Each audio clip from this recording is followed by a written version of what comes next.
Hello, happy Sunday.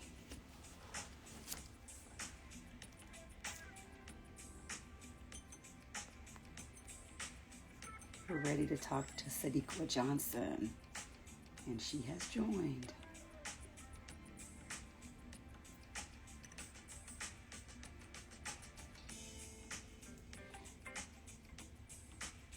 Come on in, everyone. We're ready for our April book chat. I think Sadeqa was already here. Happy Sunday.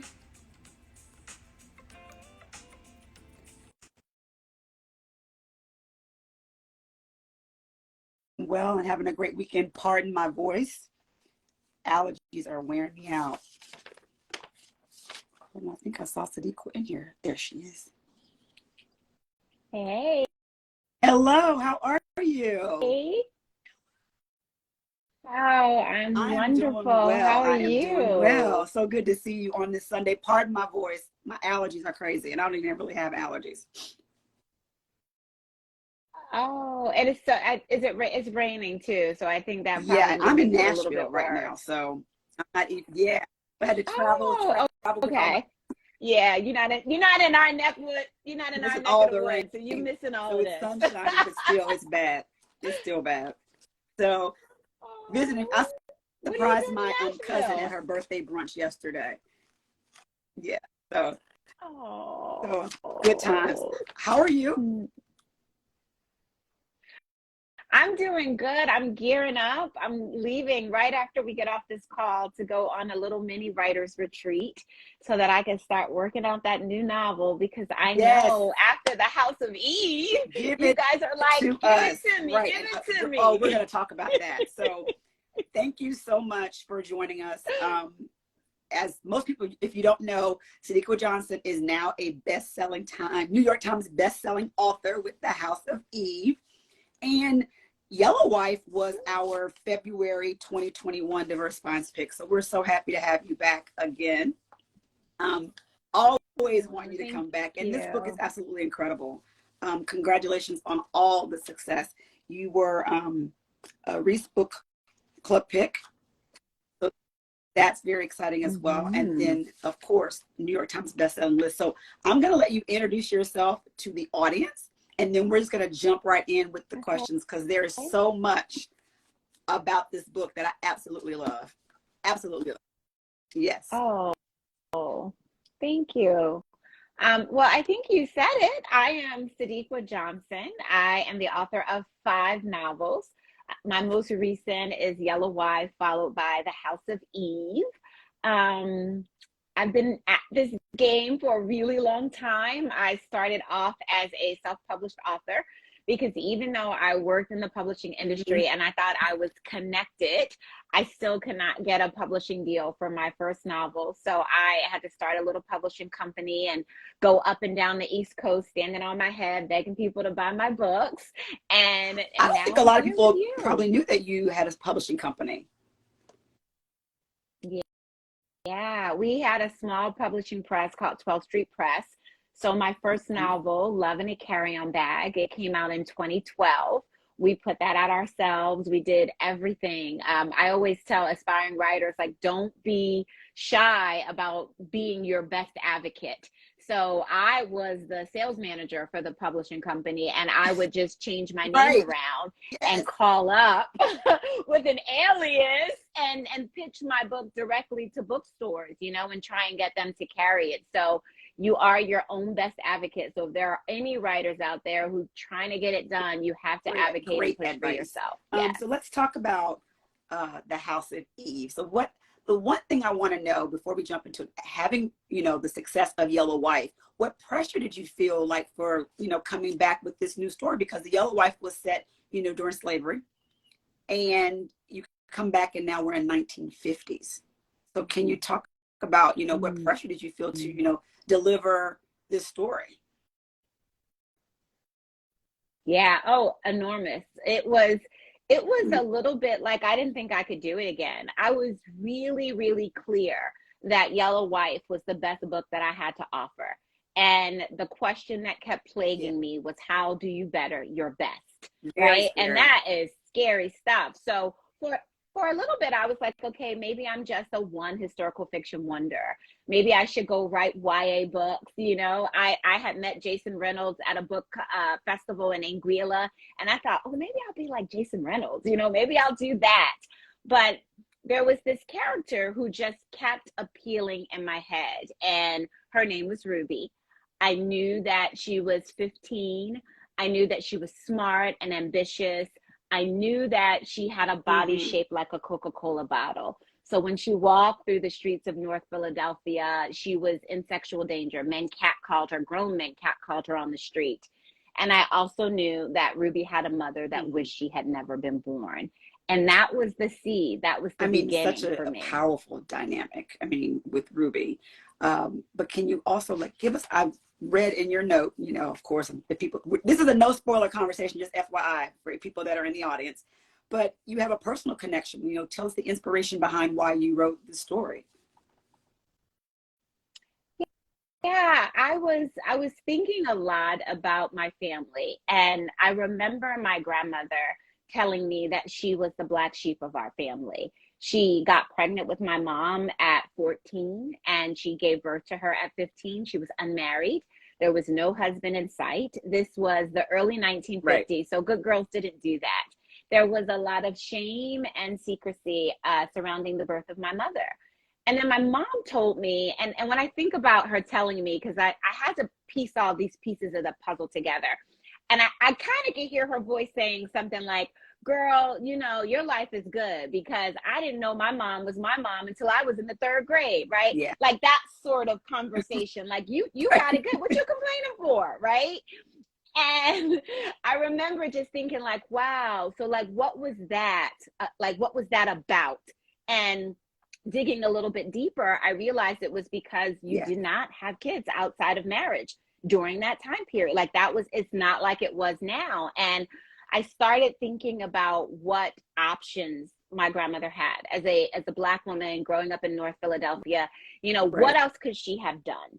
And I came across these homes for unwed women, where they would go into these homes, they would have their babies, and then they would come back like it never happened and try to resume some sort of normalcy and live. And so we've talked about this before, where, in some, especially in Black families, or they would just be sent down south to their families and come back out the child. Mm-hmm. Yeah. Yeah. Or, the other thing that I've heard a lot, because I've been speaking to a lot of book clubs, is like, oh, I thought that my sister was my sister, but I found out that she was actually my mother, And so we have really clever ways of sort of disguising that and trying to keep faith within our own community. And that was sort of the rub when I was working on The House of Eve, because it was really hard to find a Black woman story of Black women who went into these maternity homes. I found that they were largely for white women. So jumping into, let's talk about, I'm going to go back to the story, but let's talk about, I love this story because I think it's very inspiring, the vision board that you had for yourself. Can you please share that? Yes, I have been keeping a vision board for as long as I can remember. And I will say that it has changed over the years. So it used to be sort of, I'm looking at it like over in the corner. It used to be like pictures on the board. I would cut out pictures from magazines and, that would be my board. But more recently, over the last few years, I heard Oprah say that, she is such a powerful manifester that she didn't even need the pictures anymore, that she just sort of wrote it with words. And I thought, well, I want to be like Oprah. So I'm going to write it out. And so I would get like a black Sharpie. I separate my board in 3 sections. One is for work, one is for family, one is for myself. And I would just list the things that I want to bring into my life. And so one of the things was to be a New York Times bestseller. Another was to have a celebrity book club pick. And so both have happened. And so when they happen, I go and I highlight it with a marker so that when I go, I keep it in my closet. I'm a little bit like Eleanor, she had that prayer closet. So I keep my vision board in my closet. So like when I go get dressed, I can sort of look over and be like, okay, that's what I'm still working on. But that happened, amazing. That happened. It's so amazing. And I love the idea of, writing it out, manifesting, and that you can actually see, the accomplishments. And what an accomplishment. I mean, to have that Mm-hmm. highlighted on the Thank board with you. one book, with this one book. Yeah, Yes. that's amazing. Yes. Um, so let's talk about the characters. You said Ruby came to you first. And so let's talk about the characters and how you Mm-hmm. developed them. I love the timelines. I absolutely love this story. Mm. You know what I'm going to end up with when I get there. You know what I'm going to say, but go ahead. Okay. Well, yeah, so Ruby came first, and I really thought that that was the story, and I was trying to figure out this piece of the puzzle of how I can tell the story of these maternity homes, but tell it through the lens of a Black woman. And I remember thinking, like, we are not one narrative. There has to be, a group of Black women who were wealthy and educated and wanted to have babies Right. in the same way that white women did.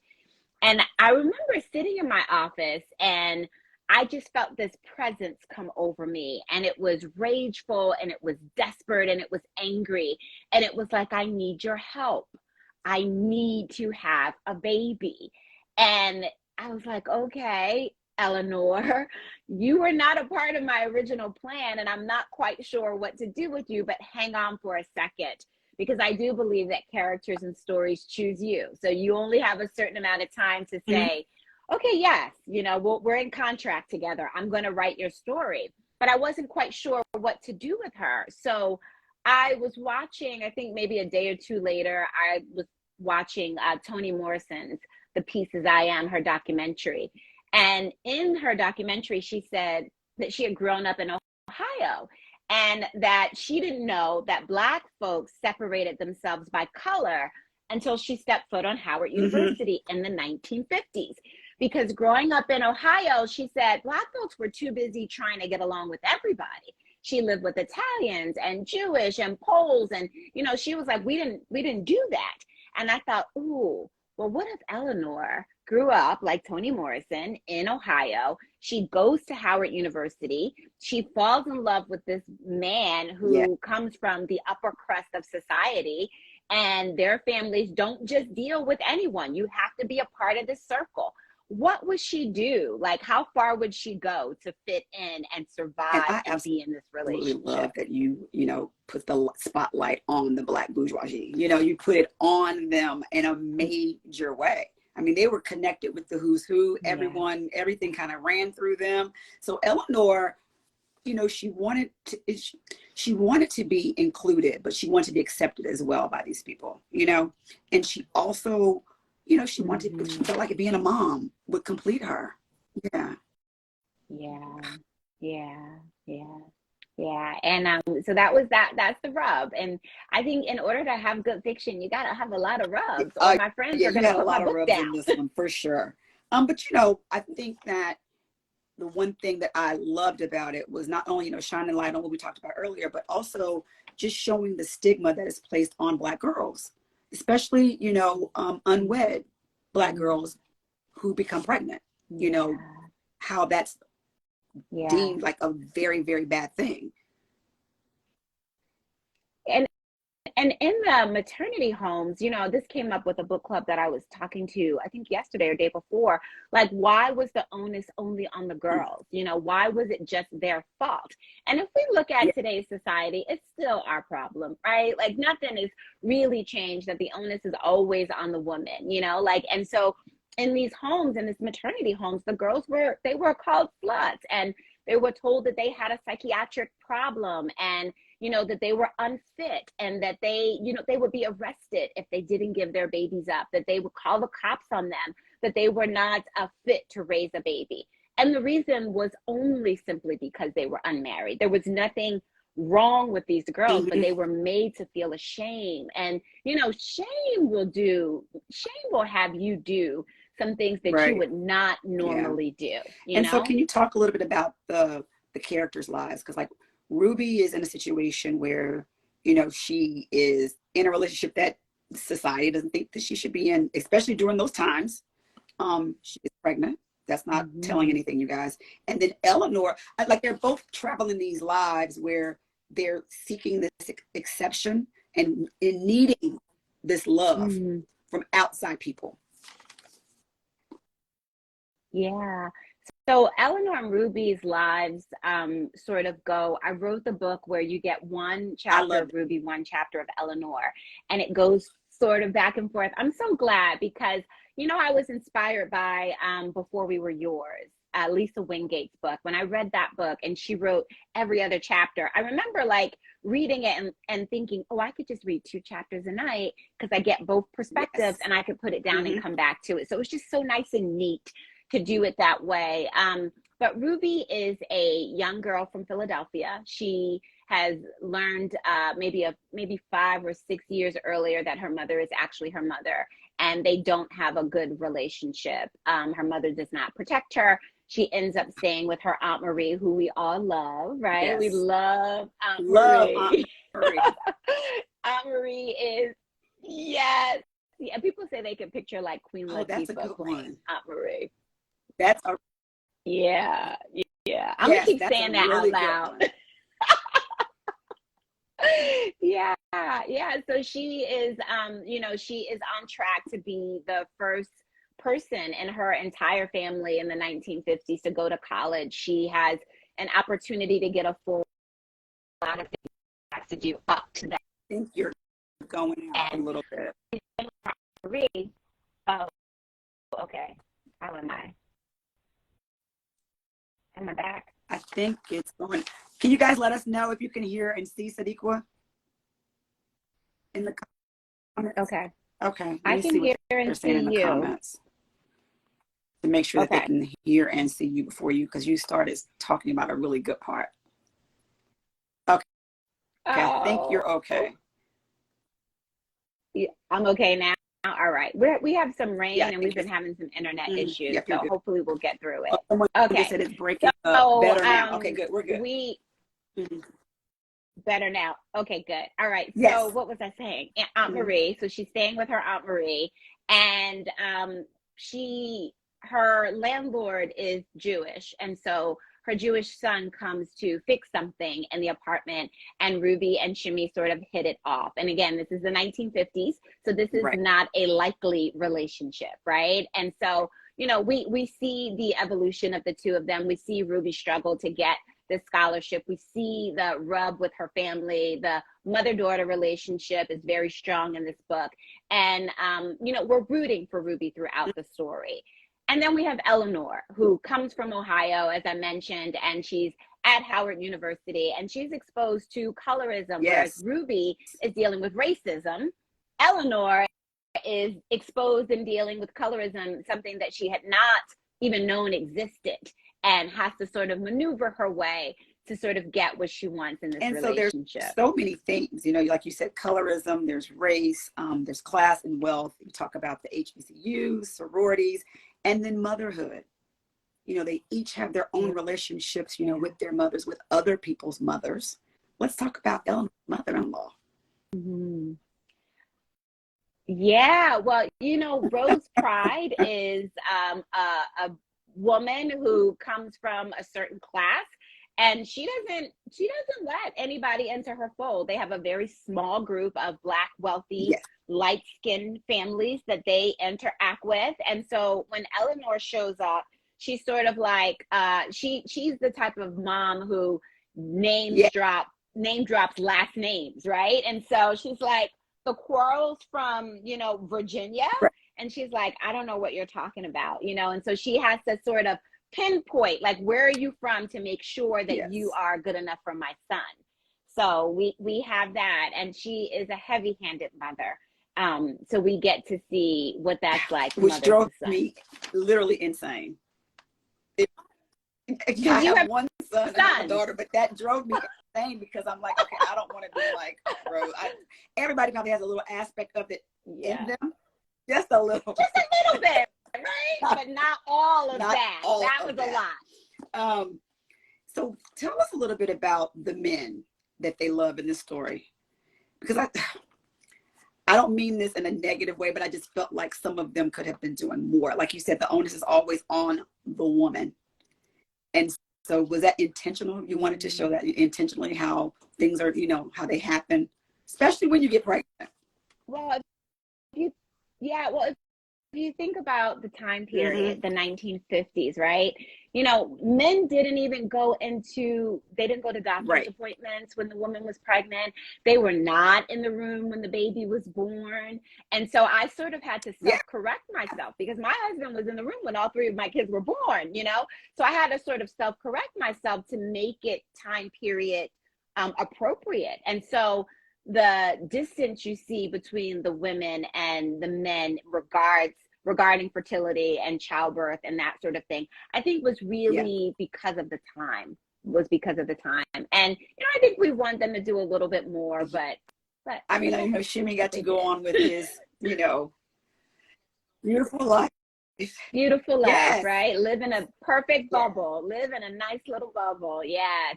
And it's always the women who have to bear the brunt Yeah. of any You decisions. also, like you said, you talked about fertility issues, which I don't think, people, talk about a lot or feel comfortable putting it out there in the forefront. And so I like that you address that in the story as well. Yeah, I think you know, when I write a novel, I think of my books as a balm. I think of my books as I Yeah. see myself in your story. I'm not alone. It's not just me. You know, I've written about all different topics. Someone last night brought up my third novel, and then there was me, as a woman who has bulimia in the story. And she said, "How'd you come up with that?" And I'm like, it's because eating Right. disorders are not something that we talk about freely in the Black community, you know? So I want my books to be reflective of everybody's experience. And so infertility is something that Hmm. is is silent, but we need to deal with it, you know? And I wanted Yeah. my sisters to know you're not alone. This is not just you. Other women have experienced this, and this is what happened because of Yes. it. Like I said, this book has so many things. So if you haven't read, let me go, people that are just joining, we're talking to Sadeqa Johnson, New York Times bestselling author about the House of E. And so, Sadeqa, let's talk about the research. Because I think this is where Mm.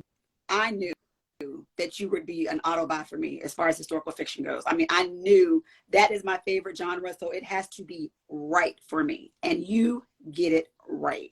So, like at the beginning of this conversation, you said, "Oh, I didn't know if I was going to be a one historical fiction wonder." And I'm thinking, there's no way. You're too good at the writing and connecting all the dots, the education, and the research. So let's talk about the research because you're finding some gems that, you're like letting us all know. Like I never knew about the lady in Washington, D.C. Yeah. Yeah, Dorothy Porter. Well, I take the research really serious because it's historical fiction. I feel like my job is to teach and entertain. Because as my daughter says, when Black History Month comes around in school, they learn about Martin Luther King, Rosa Parks, Jackie Robinson, maybe Yeah. Harriet Tubman, maybe depending on what state you live in. And so it's 4 or 5 people you learn about, but there's so many Black folks that we need to celebrate and we need to know our history. So I take it seriously that I'm educating, but I'm also entertaining you at the same time. So whenever I dig up, you know, a Dorothy Porter, who was a true character in the story, she was a librarian who took 40 years of her life amassing the largest collection of Black literature and artifacts and photos and records, and she didn't have a Mm-hmm. lot of money for her collection. They called her the shopping bag lady because she would, with her own hands, dig through people's basements and root around in people's attics to bring back things for her collection. And now it is the largest collection in the world, and it's housed at Howard University in the Moreland Spingarn Research Center. Like, Right. why don't we know who she And the other is, thing that she right? did, I'm going to let you tell people, like the Dewey Decimal System. Yeah, so she changed the Dewey Decimal System. At the time when she was pulling her collection together, she realized that there were only 2 sections, one for colonization and one for slavery. And she said, Dewey Decimal System be damned. We need to expand it so that we could categorize our lives, you know, more fully. That's Right. not all Yeah. we are. And so how long did it take you to like pull everything together, like the research and everything for the book? I usually research up front. Yellow Wife's research took a lot longer. I have to say that. It was way more difficult to write about the 1850s. And I think I'm Right. glad that I started there so that when I got to the 1950s, it was a little bit easier, you know? I have to be honest and say I rooted around in a lot of family members' heads. You know, I would pick their brains. Like Ruby's apartment, my mom lived there. She would kind of describe it for Okay. me and what it was like growing up in North Philadelphia during that time. So I was able to sort of root around in her history. Regarding the maternity homes, I read a book by Ann Fessler called The Girls Who Went Away, where she interviewed 100 women who had that experience. And she did such a beautiful job. Out of the 100 women, there were 2 Black women. And she was the one who told me that it was largely a white woman's story. So I love that book, really was helpful. Our Kind of People by Lawrence Otis Graham sort of gave me the blueprint of what the Pride's family would look like in Washington, D.C., because he breaks the book down by city and gives you like what it was like for this very upper crust, upper echelon, wealthy Black families in every city. And so I was able to go into his book and sort of pull some things to thread through the story. So I think all in all, between the research and the writing, it probably takes me about a year and a half. It took me about a year and a half to pull it all together. I actually was surprised when my editor was like, okay, I think we're ready. I'm like, really? You know, we don't have to do too much more, you know, because in the past, it's taken me longer. I think each book, I get a little bit stronger on my early drafts, whereas like Loving a Carry-On Bag took me 10 years. That was like 10 drafts. And I think every book, I get a little bit tighter, a little bit faster. So I'm hoping this book in my head. Yeah, we're gonna all right? I'm coming to that. I'm definitely coming to the book in your head because I'm hoping it's something that I am going to need. So what surprised you most when you were writing this book? Like, what was the hardest part, or then what surprised you about writing this book? I think the hardest part was dealing with the girls in the maternity homes and the treatment of the women. I remember writing one scene in particular that happens to Ruby, and it was so gut-wrenching for me that after I finished the scene, I remember texting my agent like, oh my gosh, this just happened. I can't handle it. I'm going to bed. And it was like 2:00 in the afternoon. And it just went through my body in such a harsh way that I remember like crawling under my covers, feeling like I was like getting back in the womb. Like I needed to protect myself or it just was. So dealing with the harsh treatment of these beautiful women who really just had sex, you know, and in some cases they had sex and they got pregnant, and this was the repercussions, which was often very difficult for them. You know, we talked about the research. Like Yellow Wife, absolutely incredible. If you guys haven't read that, you need to read Yellow Wife. What did you want readers to take away from The House of Eve? I want readers to take away the impossible decisions that women have always had to make in history. I mean, we stand on the shoulders of giants, you know, strong women. It is not lost on me ever that I get to sit here and be in conversation with you about a novel that I wrote because of the strength of my own grandmothers. You know, they were both storytellers in their own way, but they couldn't say, oh, I'm going to quit my job and take care of my son and write a novel. They had to go to work. And it's because of the sacrifices that they did that I get to be here. And so, you know, throughout history, there's always women. And I think we get blotted out, particularly Black women. And my job as a historical fiction writer is to shine that light and to bring us back forward so that we could see each other and celebrate, and you know, our history doing such together. A fantastic job. Another little gem that I love in the book is the work that Eleanor does. As can you just talk about that a little bit? Yes. Yeah, so I am a library geek still. I like grew up going to the library, loved it, can afford my own books now and still go to the library. I just love the energy there. So Eleanor is, she comes, I believe she goes to Howard to be a teacher, if am I correct? And then when she gets there, she meets Dorothy Porter and is completely mesmerized by her and her work. And then she changes to become an archivist, which, who does not want to spend all their time, looking at books, archiving our history for ourselves. And so it was such a joy for me to work with her as an archivist. I love that. She's learning about the ancestors while she's, at Howard University. It's just, I love the whole aspect of that. Can you talk to us or tell us what it was like when you got the call that it was going to be picked for a Reese's Book Club? Yes. So let me back up just a little bit. I remember it was like I was turning probably like the fifth draft in, like end of May, early June. And I was getting ready, probably end of May, because I was getting ready for my 20-year anniversary with my husband. And we had these big plans. Thank you. We're like, we're going away for a week. We're going to Turks and Caicos. We're not taking any work. Right. We're like just enjoying each other. And right before I leave, my editor calls me and she's like, hey, I know you're going on vacation, but we have some interest from a few celebrity book clubs. But in order for you to qualify, you would need to get the manuscript back by June 14th, which meant I would have to write on this 20-year anniversary. Yes. But what are you going to say? But yes, right? Like, yes. So I would get up every morning before my husband and I would write for like 2 or 3 hours, and then we would have our time. So I turn it in and I'm like not thinking about it. And I would say like maybe end of September, early October, say, hey, can you pop on a Zoom call with us real quick? And I remember thinking like, should I fix myself up? Oh my God. Hold on 1 second. You're breaking up and I want people to hear. You're breaking up. I want people to hear this. Hold on a second. All right, tell me when I'm back. I'm so sorry about this internet thing.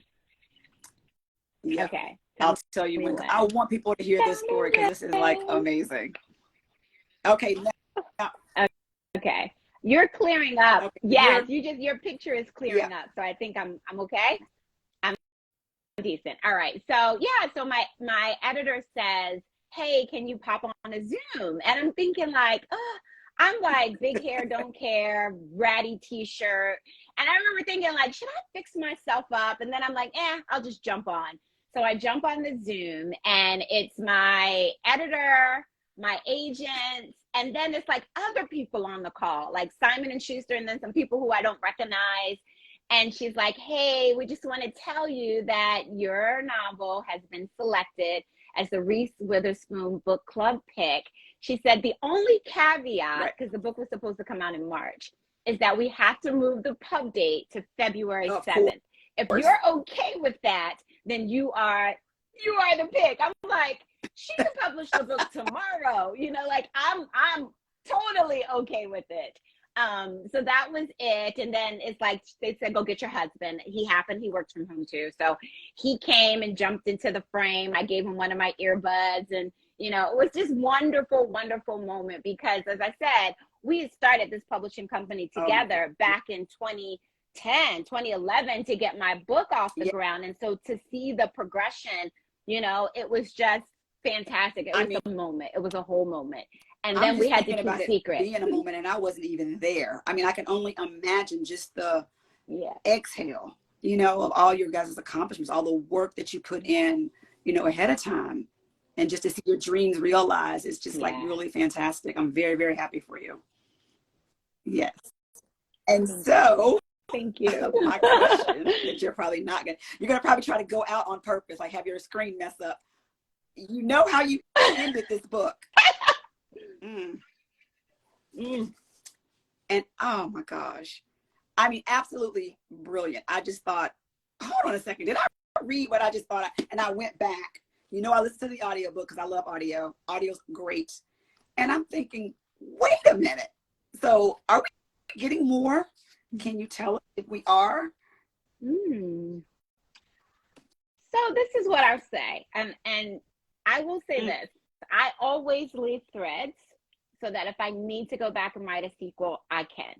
So I always leave threads. I have not written a sequel to date because I always have a new story in my head. But sometimes you'll get a little string from one book that'll be threaded through the next book. So there is a possibility that you may just get a string. You might not get a whole sequel, but you might get a little string. So we'll see. We'll see what happens when I go on my writer's retreat. There's a thread from Yellow Wife that comes in this book. Yes. I like to do that for you guys, because I know that you're like, well, what happened? So good. Well, what's going on? Like, it's so good. When that came about, I was like, oh my gosh. And then the ending, of course. So can you tell us? This would make a great miniseries, like absolutely great miniseries. All right, let's goose that energy up. This will make a great miniseries. Yes. Can you tell us what we're working on and what time period we're going to be in, or you can't tell us that? So I can give you a couple of little hints, because really it's new. It's like in my head. It's actually, okay, let me be honest. It's not 100% new. I remember when I was working on The House of Eve, and this period of time popped into my head, and I grabbed a notebook and I wrote everything down that I was thinking. I did a quick Google search just to be like, ooh, this is good. And then I sort of put it to the side. And that's usually what happens when I'm towards the end of the novel I'm working on. I get the next idea. Hands down to my writing friends who are like, I have 4 books in the queue. I have 4 books outlined. I'm like, whoa, how in the world do you do that? Because I can barely function with 1 book in my head. So the time period is about where we are now. It's going to start, I believe, in 1948, historical fiction. I have discovered another woman who has set my soul afire, and not enough people know who she is and what she has contributed to our lives.